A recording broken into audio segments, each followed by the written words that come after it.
Good morning friends. और most awaited जिसका आप सबको इंतजार था वो क्वेश्चन आंसर मैं आपको यहाँ पे लेकर आ रहा हूँ और विद एक्सप्लेनेशन में आपको जितना चाहे उतना इस MCQ तो होगा ही, लेकिन उसमें मैं आपको ऐसे छोटे छोटे कंसेप्ट भी यहाँ पे क्लियर कराऊंगा जिससे आपको इनकम टैक्स के बारे में जितनी हो सके उतनी छोटी से छोटी बारीक से बारीक जानकारी आपको प्रोवाइड हो सकती है। तो let's begin, will not take your time and come to the point. The term income includes the following types of income. अब ये इनकम में कौन से टाइप के इनकम्स इनकम टैक्स एक्ट के डेफिनेशन में आते हैं। हमने शुरू में भी देखा और अभी भी देख रहे हैं कि इनकम टैक्स कभी भी ऐसा डिस्क्राइब नहीं करता कि इनकम ये लीगली है या इलीगली है। जब इनकम की बात आती है तो लीगली और इलीगली दोनों टाइप के इनकम को इनकम टैक्स एक्ट में कैलकुलेट किया जाता है। इनकम इंक्लूड्स, उसमें इनकम में क्या क्या आता है हमने देखा है कि इनकम में जहां से भी इनकम आती है उसे हम इनकम कहेंगे। जैसे प्रॉफिट एंड गेन्स यहाँ पे दिया है, capital gain, lottery winning, all of the above, ये हमारे इनकम में इंक्लूड हो गए। नेक्स्ट जो आता है, tax is dash payment to the government by the subject. Tax is a compulsory payment to government by the subject. Tax जो है वो कंपलसरी पेमेंट है तो गवर्नमेंट, हम गवर्नमेंट को पे करते हैं बाय द सब्जेक्ट। मतलब टैक्स के बारे में ये कोई ऐसा वॉलंटरी नहीं कि मैं टैक्स नहीं पे करूंगा, मेरा कोई चीज नहीं है। अगर मैं टैक्स एलिजिबिलिटी है तो मुझे टैक्स पे करना ही पड़ेगा। Tax can be impose by authority of law. Tax है वो कौन इम्पोज करता है? गवर्नमेंट इम्पोज कर सकती है हमारे ऊपर। Tax is a paid by a subject to government.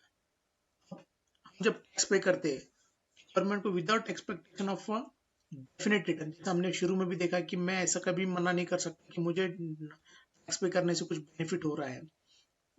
Directly मुझे उसका बेनिफिट होता है लेकिन मैं ऐसा मना नहीं कर सकता। तो tax is paid by subject government. तो इसका आंसर है without expectation of a definite return. यहाँ पे भी चार ऑप्शन है। क्वेश्चन नंबर 6 में, in the payment of a tax element of dash is involve. ये जो टैक्स पेमेंट हम करते हैं उसमें कौन सा एलिमेंट इन्वॉल्व है? तो इसमें जो है हम टैक्स भर रहे हैं, मतलब हम कहीं ना कहीं तो भी देश के इसमें कुछ तो भी कंट्रीब्यूट कर रहे हैं, कुछ तो भी सैक्रिफाइस कर रहे हैं। तो in the payment of a tax element of a dash is involved, so sacrifice is involved. Question number 7, payment of a tax is a personal obligation. Payment of a tax is a personal obligation of individual। जो individual बंदा है जो tax liability में आता है उसका क्या होता है, वो पर्सनल ऑब्लिगेशन होता है, वो उसे पे करना ही पड़ता है। Question number 8, purpose of tax is raising. Tax बढ़ाने का मतलब क्या है, मतलब पर्पस क्या हो सकता है? पब्लिक रेवेन्यू से क्या होता है, पब्लिक रेवेन्यू जनरेट होता है, पब्लिक फैसिलिटी, पब्लिक यूटिलिटी के लिए उसका यूज किया जा सकता है। Taxes are paid in cash. Taxes से हम कहाँ कैसे पेड करते हैं, वो टैक्स में मतलब कैश में पेड कर सकते हैं। ऐसी जैसे मतलब वो तो आपको पता है कि हम ऐसी कोई चीज या ऐसा गिफ्ट देकर हम नहीं बोल सकते कि ये मेरा टैक्स है। टैक्स मतलब आपको टैक्स ये कैश ही पेड करना पड़ेगा। फेमस बुक है आचार्य चाणक्य की। The famous book dash written by Kautilya gives clear reference about the tax system that was prevailing in the ancient India. जो एंशिएंट इंडिया प्राचीन भारत था उसमें वो बुक प्राचीन थी। उस बुक का नाम क्या है? अर्थशास्त्र उस बुक का नाम है। यहाँ पे ऑप्शन भी, आप ऑप्शन भी पढ़ सकते हैं, लेकिन मैं डायरेक्ट आपको आंसर बता रहा हूँ। The aim of taxation is, taxation का एम क्या हो सकता है? Welfare of community. जो भी समाज है उन समाज के उद्यान के लिए टैक्स का कलेक्शन किया जाता है। बताया जा रहा है tax is the another source of the.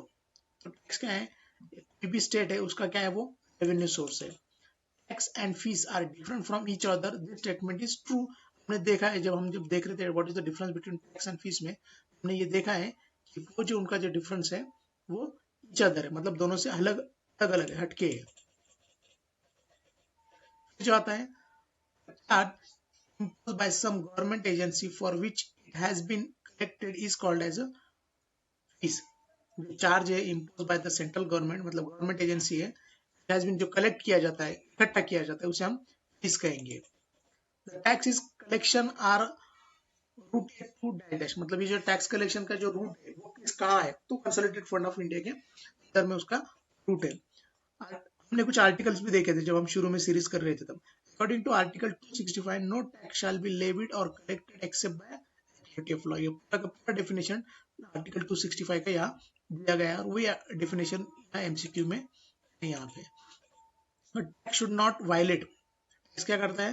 Violet नहीं करता है. क्या वायलेट नहीं करता है?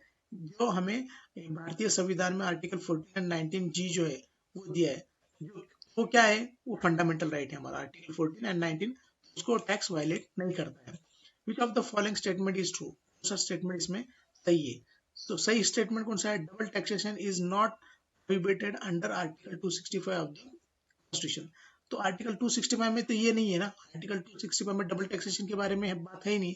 आर्टिकल 265 में बात कौन सी है? आर्टिकल 265 में जो बात है वो है कि no tax shall be levied और collected except by authority of law. ये आर्टिकल 265 है. जो which of the following are not characteristic of indirect taxes? Indirect taxes के में से कौन से कैरेक्टरिस्टिक नहीं है? नहीं कौन से है? It is impose on a person. Indirect tax ये जो है ये कैरेक्टर नहीं है. मतलब कैरेक्टर मतलब क्या? इनडायरेक्ट टैक्स किसे कहेंगे? ये जो ऊपर वाले जो है वो इनडायरेक्ट टैक्स के कुछ कैरेक्टरिस्टिक है. जैसे incidence of tax, such tax is borne by the consumer, its burden can be shifted by the tax payer to some other person, it is levied on goods and services. ये उसके characteristic. नहीं कौन सा है? It is impose on person. ये indirect tax person पे नहीं लगाया जाता है. इनडायरेक्ट टैक्स ये जैसे कोई चैरिटी है या जैसी कोई ऑर्गेनाइजेशन है, एंटरप्राइजेस है, उन पे भी लगाया जा सकता है. तो वो वहाँ पे गलत होगा. Money shall be considered as, money क्या हो सकता है? गुड, सर्विसेज, पार्शली गुड और पार्शली सर्विस. तो इनमें से मनी कुछ भी नहीं होता. Money shall be considered as a cash. Money जो होता है वो कंसिडर कैसा हो जाएगा? उसे कैश में कंसिडर करेंगे. What is the nature of the Constitution of India with its delegation of a legislative power between union and state? तो जो नेचर है वो भारतीय संविधान का, वो delegation of a legislative power between union and state, मतलब क्वाजी फेडरल है. हमारा जो है वो क्वाजी फेडरल है. The union parliament and state legislature are in power under the constitution to make laws for levy and collection of tax. Union parliament या state legislation उनको power दिया गया है भारतीय संविधान में to make laws for levy and collection of taxes. या वो टैक्स लगा भी सकते हैं या कलेक्शन कर भी सकते हैं. The 7th schedule of the Indian constitution gives how many lists? हमें पता है उसमें 7th शेड्यूल में लिस्ट होती है. स्टेट लिस्ट, कॉन्करेंट लिस्ट और central union list, state list and concurrent list. ये 3 लिस्ट उसमें होते हैं. The following list is not included in the 7th schedule of the Indian Constitution. तो कौन सी नहीं है? ये तो मैंने अभी बताया.